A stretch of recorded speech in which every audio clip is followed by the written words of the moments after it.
Hey folks, it's Ben. We're here in our 1987 Pontiac Fiero SE with our 2.8 liter and a 3-speed automatic transmission. This happens to be a Turbo-Hydromatic 125C. In this case, we're just doing a typical transmission change, and we're going to read the tea leaves to see how things are going on in here. First things first, right out of the gate, I can see that we are missing a bolt right here.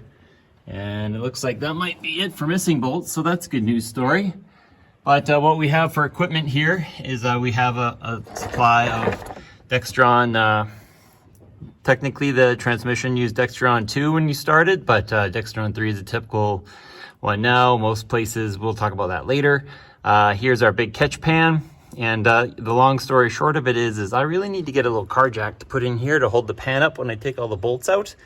That way I can just take all the bolts out and then drop it down, but we're going to do it the old school way. We're going to just take them all off and let them drip everywhere, and we'll get the pan down. There is no way to drain it unless you were to suck it from the top. And the little dimple there should be holding our special magnet, so we'll see how much material's on it.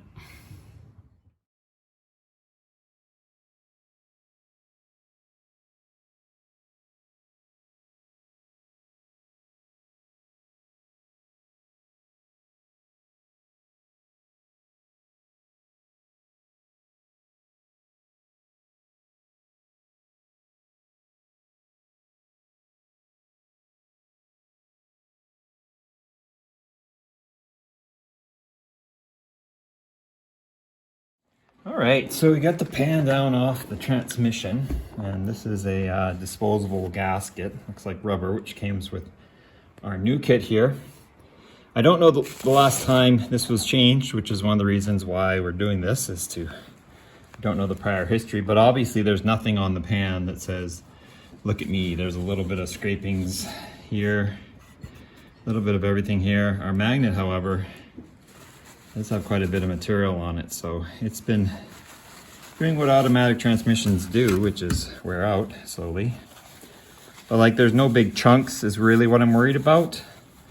You know, like we're lost a gear tooth somewhere or anything along those lines. So it's just mostly residue-ish powder, so that's a good news story. So now really all we have to do is take out clean this pan up 100% inside and out.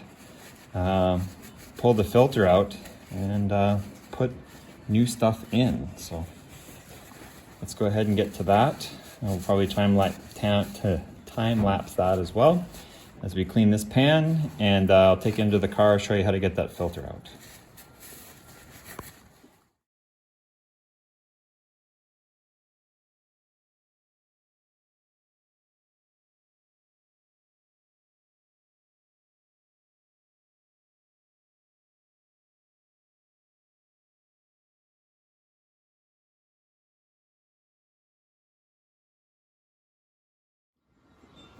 So we got our tray all set up here. Another thing we don't want to forget about cleaning, and I have an assistant for this, is all your nuts and bolts. Of course, we're short one of them. We got to see if that hole's even, if they break it off or what the deal is. And one thing I noticed taking these off is, unfortunately, or oddly, some are not the same. There's one at least that doesn't have a washer, oddly. All the others do. So we'll just crawl underneath the car again.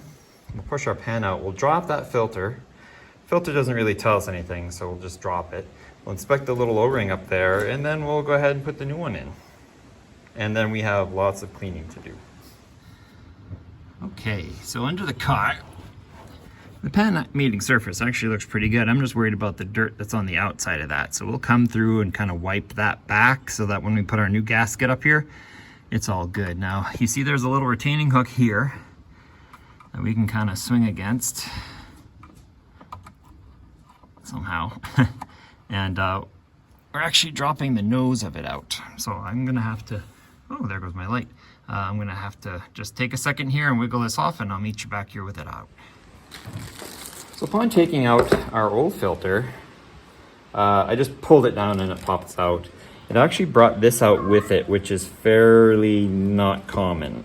And what this is usually up in the transmission, and it's the seal for the neck of this filter. And what happens is this is actually kind of pressed in, and if it's nice in good condition, you leave it in there. and it's kind of a pain to get out. So the fact that this one has actually failed means it's been in there too long. I'm glad the whole thing came out too. Our new filter actually comes with a new one, which you have the option of using. This is actually a sealed bag. So here's our new filter. We're dealing with, there's a gasket with it too, but it's a Napa 17821 Platinum transmission filter kit. Kit means it comes with the gasket and the filter and that little thingy that we found is broken on this. So we open this up. You can see our filter looks just the same, or close enough. And this little guy right here, which thankfully looks like our old one, so we know we don't have parts up there. We'll have to cram this up there, and then we'll slick this guy up. Looks like this might actually, unlike the 4T60s, this might actually be a replaceable component, but we're gonna go there now, and you can see there's some paper element there. This has it too, but it's dyed in color. So we'll just throw this one away, and we'll install this one after we do a little pan cleanup right around the transmission. Our hole is here for our filter neck.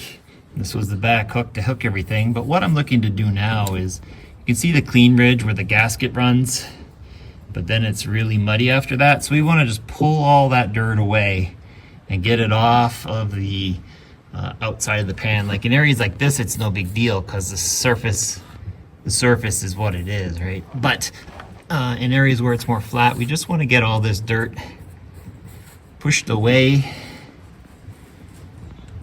We want to use a clean rag for that. Then I'll come back with a super clean rag and we'll just make sure the mating surface is good. Just a little kick out there. Camera guy would keep up with me, I'd be winning.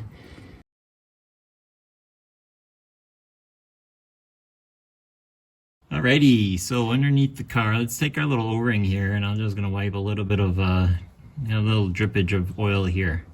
A little lubricant never hurt anybody's feelings. And we'll just plunk it up back in that hole. It looks like it sits in there just nice. So that may have meant to come out. I haven't done a 3-speed in a long time. And same with the neck. Just take a little oil and get that kind of slippery.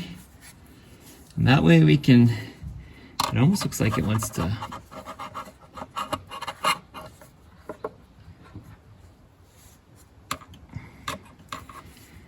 maybe slide in at an angle. Not sure. There we go. So that's in the neck, so that's pump suction, and then this keeps it nicely in the pan, and looks like that's supposed to even line up like so. So that's all nice and trapped. That's exactly how we want that to be. So next we've got to bring up the pan, and we'll do that with the gasket, and since this is not a permanent gasket, that's always fun. Okay, so we've got our pan here, and our gasket here. And the holes in the gasket are just small enough that you can actually put a couple bolts up through them and it kind of holds it for you, which is awesome because my worst fight is usually fighting to keep the gasket in line. So with this, we can just kind of wiggle our pan up here and then get our holes kind of lined up and screw a couple in, and our gasket will be exactly where we need it to be, which is always a treat.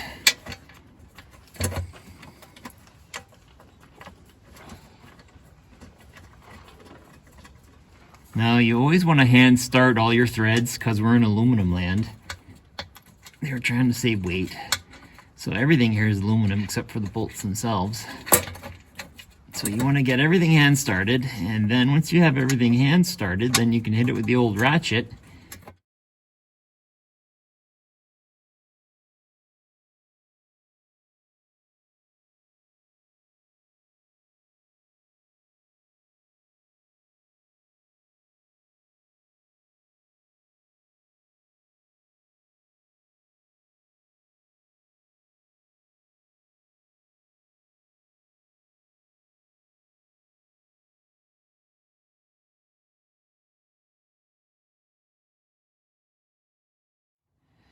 So all our bolts are in, they're slightly snug, so now we play our favorite game is just crisscross applesauce.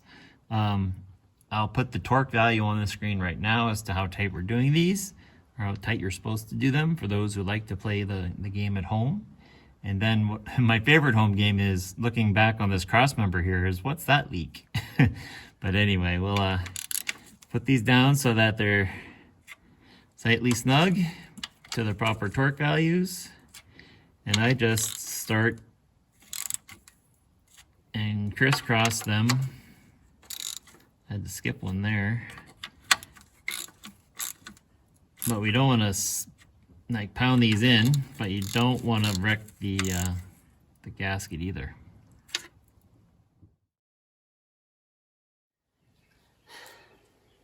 One of the biggest questions I encounter is, well, how much fluid do you put in? Well, it really depends on how much fluid you take out. In this case, I knew my transmission level was okay to begin with. So here's all our essentially catchings. So what I'm going to do is re-pour it into this. It's just a 5-quart jug. Actually, it's got all the measurements, liters and quarts along the side here. So I'm going to take a big funnel and pour all of the transmission fluid into this, and that'll give me a rough idea of how much I need to put back inside. Well, this container is actually full. It doesn't actually register on the little gauge here because it's up to about here. So it's a 5-liter container, so that's what we'll go with. We'll put in about 4.5 liters actually, and then we'll take some measurements when it's on the ground and running, just to make sure we get it just right. The back of the vehicle, our transmission dipstick is right here against the trunk, so we'll pull this out, and we're just gonna set it aside. And I'm going to take my long funnel here because you really don't want to get this all over everything. Stick it right in that hole there.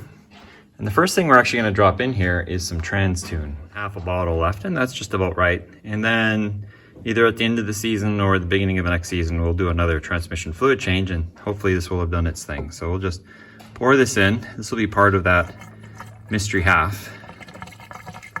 I've had some good luck with it, and I use it for maintenance.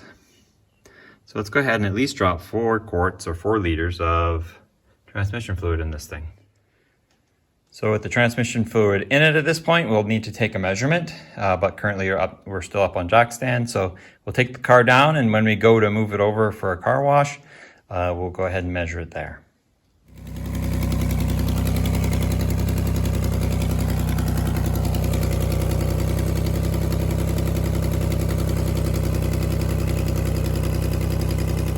So we're probably still a good liter away, I think, based on that line being down here. Now it is cold and expansion happens, but I think we're pretty good, and you can overfill these to a degree. So we'll drop another liter in here and call it good. If you have any questions on changing the fluid in your 1987 Pontiac Fiero or any car with a 2.8 liter and Turbo-Hydromatic 125C, go ahead and ask them. Leave comments if you've got them, and subscribe to my channel, Turbo231, for more awesome videos.